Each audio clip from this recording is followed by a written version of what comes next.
आज आप जो सीखने वाले हैं दिस इज हाईली इंपॉर्टेंट अगर आप स्टॉक मार्केट में इन्वेस्टमेंट स्टार्ट करना चाहते हैं। देखो कहीं पे भी अगर आप अपना पैसा डालने वाले जो आपने बहुत ही मेहनत से हार्ड अर्न किया है तो क्या आप बिना सोचे समझे पैसा डाल दोगे? बिल्कुल भी नहीं। इसके लिए आपको कुछ ऐसी चीजें सीखनी है जो मैं आपको इस वीडियो में बताने वाला हूँ, जिसको हम कहते हैं फंडामेंटल एनालिसिस। आज आपको मैं ए टू जेड सब कुछ सिखाने वाला हूँ एंड इस वीडियो के बाद आपको कुछ भी और नया सीखने की जरूरत नहीं है। एंड मैं आपसे प्रॉमिस करता हूँ कि आज के बाद आप भी उसी लेवल का स्टॉक बाय करने वाले हैं या फिर इन्वेस्टमेंट करने वाले हैं जिस लेवल का मैं खुद बाय करता हूँ एंड मैंने ये 7 साल के एक्सपीरियंस से सीखा है स्टॉक मार्केट में। सो पहले आपको ये चीज पता होनी चाहिए, किसी भी स्टॉक में इन्वेस्टमेंट करते हैं तो हमें फंडामेंटल एनालिसिस आना चाहिए एंड उसके साथ में टेक्निकल एनालिसिस भी आना चाहिए, जिसके अंदर कैंडलस्टिक होता है, कैंडलस्टिक पैटर्न होता है, प्राइस एक्शन होता है, जो कि हम और कभी सीखेंगे। आज हम प्योरली फोकस करने वाले हैं फंडामेंटल एनालिसिस पे, जहां पे हम कंपनी के फंडामेंटल को देखते हैं, उसके बेस को देखते हैं कि अगर हम अपना पैसा कुछ सालों से रखने वाले हैं, जैसे कि 5 साल 10 साल,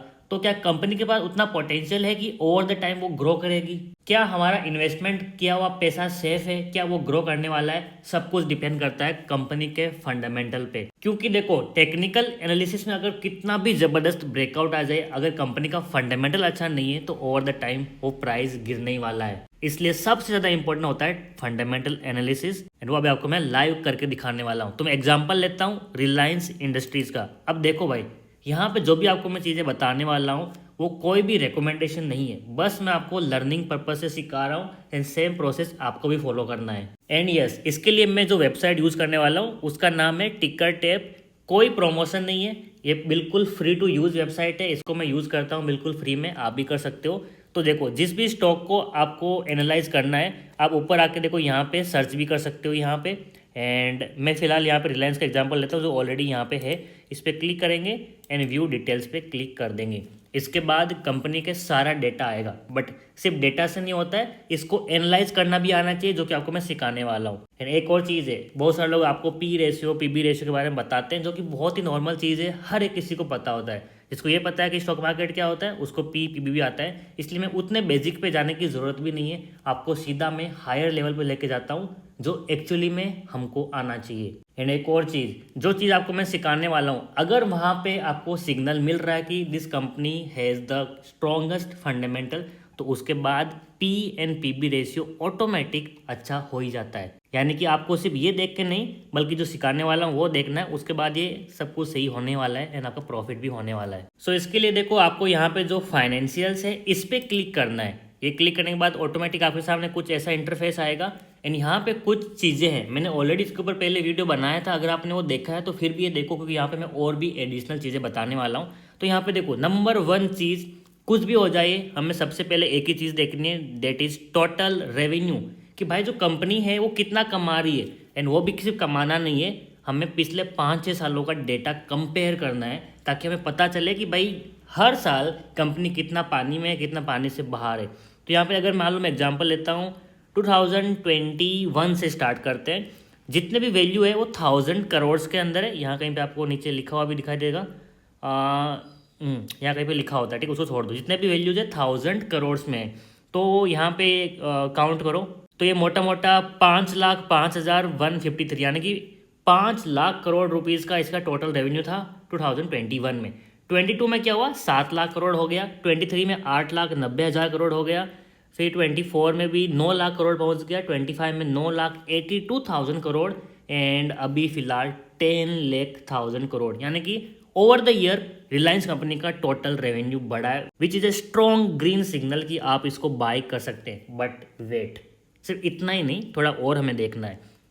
फाइनेंशियल ईयर में over the year total revenue बढ़ा है, लेकिन इनकम बढ़ा है कि नहीं बढ़ा है वो देख रहा है। देखो नेट इनकम है, आपको ये भी देखना है।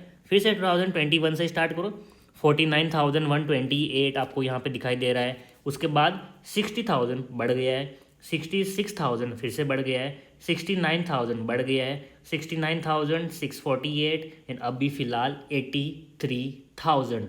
यानी कि भाई कंपनी का नेट इनकम भी ज़बरदस्त बढ़ा है। एंड ये हमें बताता है कि कंपनी का फंडामेंटल स्ट्रॉन्ग है। बट वेट, अभी भी हमने थोड़ा बहुत चीज़ें देखी है। 10% हमने देख लिया, हमें स्ट्रॉन्ग सिग्नल मिल रहा है। इसके बाद हमें देखने के लिए थोड़ा ऊपर वापस आओ एंड अब तक हमने देखो यहाँ पे इनकम पे क्लिक किया हुआ था, अब हमें बैलेंस शीट पे क्लिक करना है। देखो जो भी आपको मैं बता रहा हूँ ना, सब same to same step by step आपको भी फॉलो करना है, एंड उसके बाद आप भी सबसे बेस्ट वाली कंपनी सेलेक्ट करने वाले हो। सो इनकम में आपने पहले देख लिया, अब आना है आपको बैलेंस शीट पे। देखो पहले और चीज़ें, यहाँ पे मैंने बहुत सारी चीज़ें बीच में छोड़ दी है। इसका मतलब अगर आप फंडामेंटल एनालिसिस करते हो तो उतना इंपॉर्टेंट नहीं है। ऐसा नहीं कि एक चीज़ें जो वैल्यूज है इंपॉर्टेंट नहीं है, yes everything is important, but उतना नहीं। यहाँ पे अगर हमने टोटल रेवेन्यू देख लिया, नेट इनकम देख लिया, तो हमारा काम हो गया।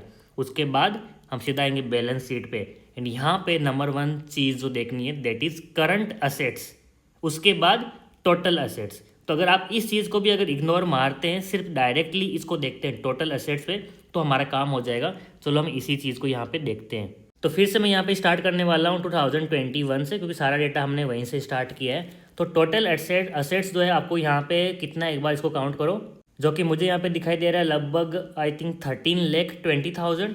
नेक्स्ट ईयर 14,98,000 करोड़, उसके बाद 16,00,000 करोड़, उसके बाद 17 लाख, एंड अभी 2025 में 19,49,000। यानी कि over the year total assets बढ़े हैं विच आर 19,00,000 करोड़। अगर आपको नहीं पता असेट्स क्या होते हैं, तो वो चीज़ें जो कंपनी को और इनकम ला के देती है। फॉर एग्जाम्पल रियल स्टेट, जितने भी रियल स्टेट कंपनी के पास रहता है, चाहे कौन सी भी स्टेट में हो, कंट्री में हो, आपको पता है कि किसी भी रियल स्टेट का ओवर द टाइम प्राइस बढ़ता है, तो उसको हम बोलते हैं असेट्स, क्योंकि यहाँ पे प्राइस डेप्रिसिएट नहीं होता है। एंड असेट्स में बहुत सारी चीज़ें आती है, कंपनी की जो मशीनरी वो भी आ सकती है।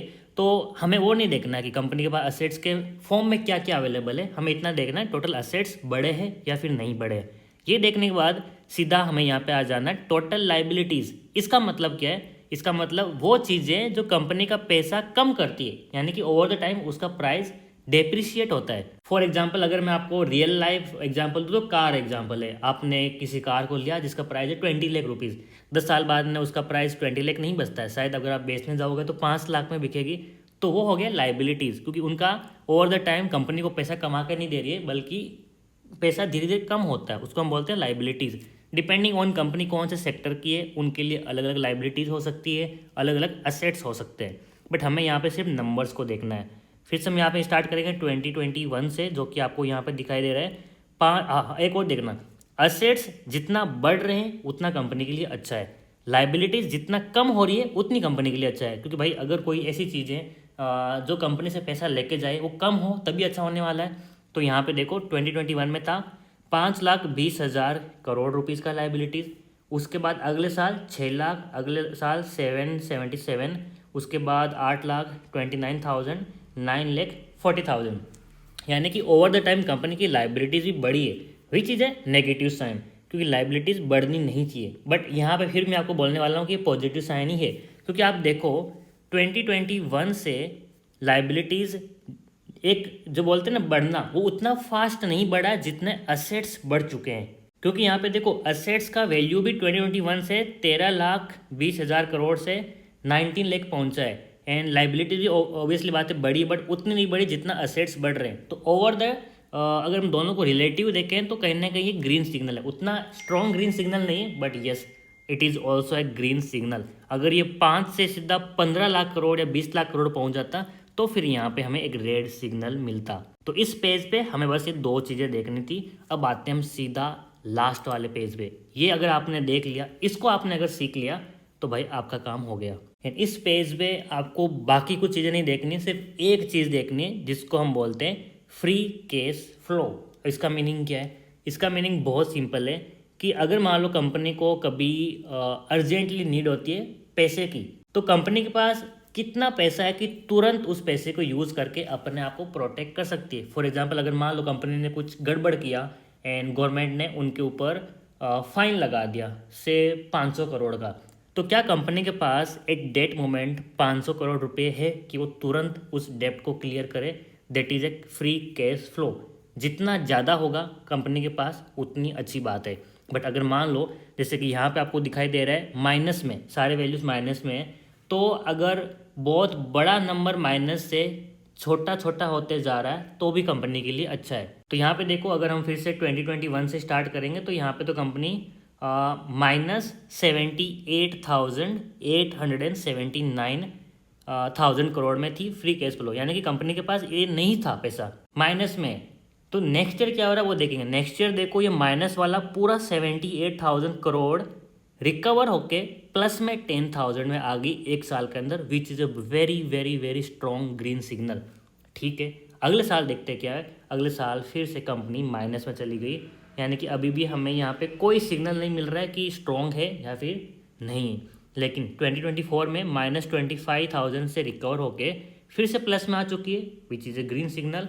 एंड 2025 में देखो भाई 38,736 प्लस में है, यानी कि ये जो वैल्यू अभी दिखा रहा है भाई, ये दिखाता है कि कंपनी के अंदर आप कुछ भी कर लो, इन्वेस्टमेंट कर सकते हो, क्योंकि ओवर द टाइम आपका पैसा ग्रो होने वाला है। एंड एक चीज़ याद रखना, अभी जो हमने यहाँ पे 3 चीज़ें की है, income, balance sheet and cash flow, ये तीनों पार्ट होता है फंडामेंटल एनालिसिस का। इसका मतलब है अगर आप इस कंपनी में आज इन्वेस्टमेंट करते हैं एंड आने वाले 5, 10 या 15 साल तक रखते हैं, तब आपका पैसा ग्रो होगा, क्योंकि कंपनी का फंडामेंटल बहुत ज़्यादा स्ट्रॉन्ग है। बट अगर आप इसमें आज इन्वेस्टमेंट कर रहे हैं ये सोच कर कि मैं कल प्रॉफिट में होगा या फिर नहीं होगा, अगले हफ्ते होगा या फिर नहीं होगा, तो भाई आप यहाँ पे गलती कर रहे हैं, क्योंकि हमने यहाँ पे फंडामेंटल एनालिसिस सीखा है, जो कि आने वाले 5-10 सालों के लिए काम करता है, ना कि कल के लिए। अगर आपको ये जानना है कि कल क्या होने वाला कंपनी में, कल मार्केट गिरेगा या ऊपर जाएगा, उसके लिए आपको सीखना पड़ेगा टेक्निकल एनालिसिस, जिसके अंदर सपोर्ट, रेजिस्टेंस, कैंडलस्टिक पैटर्न, ये सब उसके अंदर इंक्लूड होता है। इसलिए मैंने वीडियो की स्टार्टिंग में कहा था कि कंपनी के अंदर इन्वेस्टमेंट करना है तब आपको फंडामेंटल भी आना चाहिए एंड टेक्निकल एनालिसिस वो भी आना चाहिए। तो मैंने आज आपको पार्ट 1 पूरा सिखा दिया फंडामेंटल एनालिसिस का। अगर आप चाहते हो कि मैं टेक्निकल एनालिसिस वीडियो बनाऊं तो कमेंट में लिखो टेक्निकल एनालिसिस, एंड आपके लिए मैं पूरा डिटेल्ड वीडियो लेकर आ जाऊंगा। एंड ये जो आज वीडियो हुआ है फंडामेंटल वाला, ये पूरा कंप्लीट है। इसके अलावा आपको और कुछ भी सीखने की ज़रूरत नहीं है। सो वीडियो को लाइक ज़रूर करो, अपने दोस्तों के साथ भी शेयर करो, क्योंकि स्टॉक मार्केट का फ्री नॉलेज मैं आप सभी के साथ ऐसे ही शेयर कर रहा हूँ। तब तक वीडियो को लाइक करते रहो, शेयर करते रहो, एंड चैनल पर न्यू हो तो सब्सक्राइब भी ज़रूर कर लो।